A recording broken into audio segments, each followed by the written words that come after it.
Rajaraja Cholan TV நேயர்களுக்கு இதயபூர்வமான முத்தமிழ் வணக்கங்கள். இப்பொழுது நாம் தஞ்சை பெரிய கோயிலை பற்றித்தான் பேசிக்கொண்டு வருகிறோம். சில பேர் அலைபேசி வாயிலாக அந்த கோயிலுக்கு நடந்த இடையூறுகளை பற்றி சொல்லுங்கள் என்றார்கள். இயற்கை இடையூறுகளை பற்றி இப்போ நாம் பேசுகிறோம். இந்த வீடியோ உங்களுக்கு பிடித்திருந்தால் லைக் பண்ணுங்கள், ஷேர் பண்ணுங்கள், சப்ஸ்கிரைப் பண்ணுங்கள். வீடியோ தொடர்கிறது. நன்றி வணக்கத்துடன் வீடியோ தொடர்கிறது. அதாவது கிபி 1679 ஜனவரி 28 நாள் கடுமையான குழுக்களுக்கு தஞ்சை பிரகதீஸ்வரர் கோயில் உள்ளாக்கியது. அப்பொழுது அதில் கட்டப்பட்டிருந்த சிற்ப சிலைகள் ஒன்று கூட சரிந்து விழவில்லை. காரணம், அன்றைய தினம் வங்கக்கடலில் ஏற்பட்ட மிக பலத்த பூமி அதிர்ச்சியே காரணம் என்றும் வரலாற்று அறிஞர்கள், வரலாற்று வானொலி ஆய்வாளர்கள் அதை சொன்னார்கள். இது நடந்தது 1679. அதாவது இக்கோயில் கட்டி கிட்டத்தட்ட 600 வருடங்களுக்கு அப்புறம் இது நடந்தது.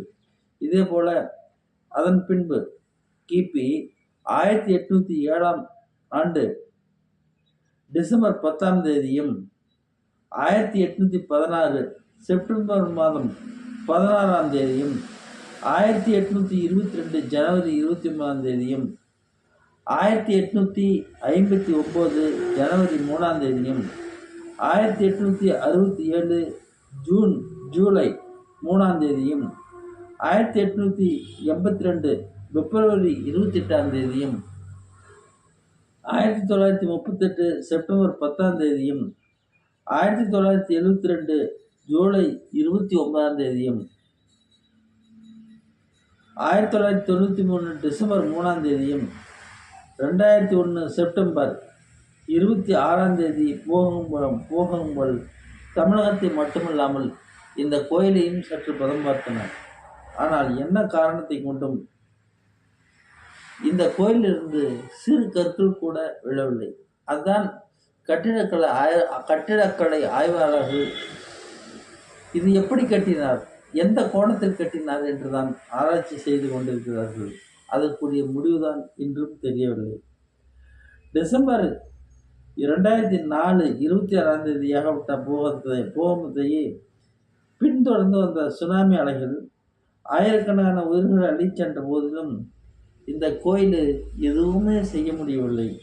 இதுதான் ராஜராஜ சோழனின் தனித்திறமை. அந்த கோயிலை எப்படி கட்டினார், எங்கிருந்து அந்த கோயிலுக்கு கற்கள் கொண்டு வரப்பட்டன, எவ்வளவு வேலையாட்கள் அதில் வேலை செய்தார்கள், ஊழியர்கள் எவ்வளவு பேர் வேலை செய்தார்கள் என்பதையெல்லாம் நான் தெளிவாக சொல்லியிருக்கிறேன். நண்பர்களே, தோழர்களே, தோழிகளே, ஒரு கட்டடம் என்று கட்டினால் அது 10 வருடங்களுக்குள் சின்ன பின்னமாகிறது. இப்பொழுது பீகாரில் கூட அரசால் கட்டப்பட்ட 5 பாலங்கள் தொடர்ந்து இடிந்து விழுந்ததை நீங்கள் கண்டிருப்பீர்கள். சென்னையிலேயே விமான நிலையத்தில் சுமார் 21 தடவை அந்த போடிகோ என்று சொல்லக்கூடிய அந்த முன்தள அமைப்பு 21 தடவை காற்றினால் சிதைவுற்று கலன்று சின்ன பின்னமாகி கீழே விழுந்து பலருக்கு அடிபட்டதை நீங்கள் கேள்விப்பட்டிருப்பீர்கள், பார்த்திருப்பீர்கள். இதெல்லாம் இப்படி இருக்கையில், இந்த விஞ்ஞான யுகத்தில் இப்படி இருக்கையிலே 1038 வருடங்களுக்கு முன்னால் ராஜராஜ சோழன் எவ்வளவு அழகாக கட்டியிருப்பார் என்பதை சற்று சிந்தித்து பார்க்க வேண்டும். அந்த கோயிலுடைய அடிமானம், அதாவது கடக்கால் என்று சொல்லக்கூடிய அந்த பவுண்டேஷன் கிட்டத்தட்ட 4 அடி தான் என்கிறார்கள். அந்த 4 அடி கல்லை அடுக்கி வைத்து அதன் மேலே மணலை பரப்பி அதற்கு மேலே இந்த கட்டடம் கட்டியிருக்கிறார்கள். எந்த பூகம்பத்தாலும் அந்த கட்டடம் ஆடவில்லை, அசையவில்லை. அங்கிருந்தவர்கள் சொல்லுகிறார்கள். இதை விஞ்ஞான ரீதியாக நிரூபித்திருக்கிறார்கள். தோழர்களே, ஒன்று மட்டும் நாம் உறுதியாக சொல்லிவிட முடியும். அதாவது சேலம் மாவட்டம் மேட்டூரில் பொன்னியாறு என்று சொல்லக்கூடிய காவிரி ஆற்றின் குறுக்கே 1934ஆம் ஆண்டு, அதாவது 1931 கட்டத் தொடங்கிய மேட்டூர் அணை 1934இல் அதை அன்றைய கவர்னர் பிரிட்டிஷ் ஆட்சியில் திரு ஸ்டாலின் அவர்கள் திறந்து வைத்தார். அதாவது முதல் அங்கிருந்து காலை 7 மணிக்கு ஸ்டாலின் மருத்துவமனை சென்னையில் உள்ளது, அதை திறந்து வைத்துவிட்டு அங்கிருந்து 1 மணிக்கெல்லாம் வந்து சேலம் மாவட்டத்தில் உள்ள புத்திரவண்டமலை ஹாஸ்பிட்டல், புத்திரவண்டமலையத்தில் மெயின் ரோட்டில் உள்ள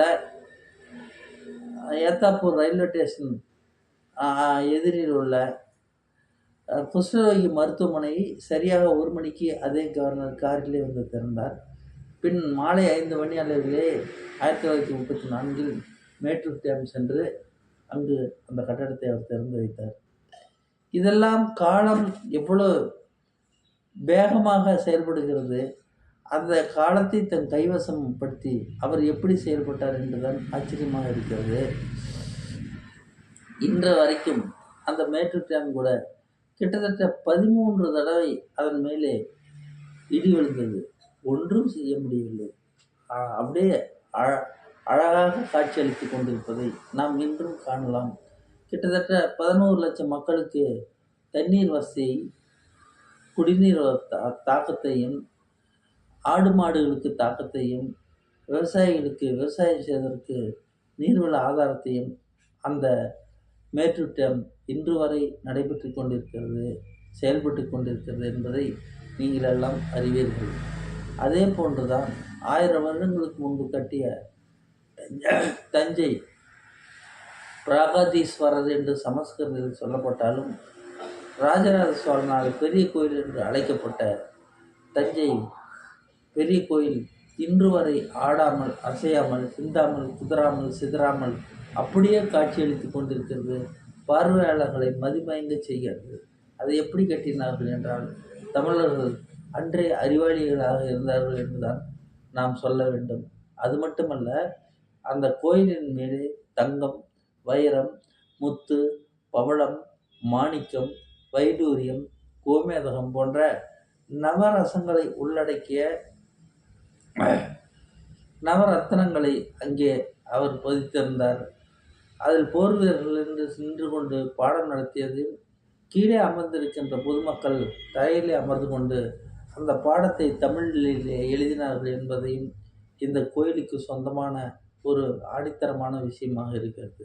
அது சரி, இயற்கையால் ஏற்பட்ட இந்த கோயிலை பற்றி சொல்கிறீர்கள். செயற்கையால் இந்த கோயிலுக்கு என்னென்ன விபரீதங்கள் ஏற்பட்டது, மனிதர்களால் இந்த கோயிலுக்கு என்னென்ன விபரீதங்கள் ஏற்பட்டது என்பதை அடுத்த காணொலியில் எந்தெந்த நாட்டுக்காரர்கள் படையெடுத்து வந்தார்கள், துப்பாக்கிகளையும் பீரங்கிகளையும் வைத்து வெடித்தார்கள் என்பதையும் அடுத்த காணொலியில் நான் விரிவாக சொல்கிறேன். இந்த காணொலி பிடித்திருந்தால் ஷேர் பண்ணுங்கள், லைக் பண்ணுங்கள், சப்ஸ்கிரைப் பண்ணுங்கள். நன்றி, வணக்கம்.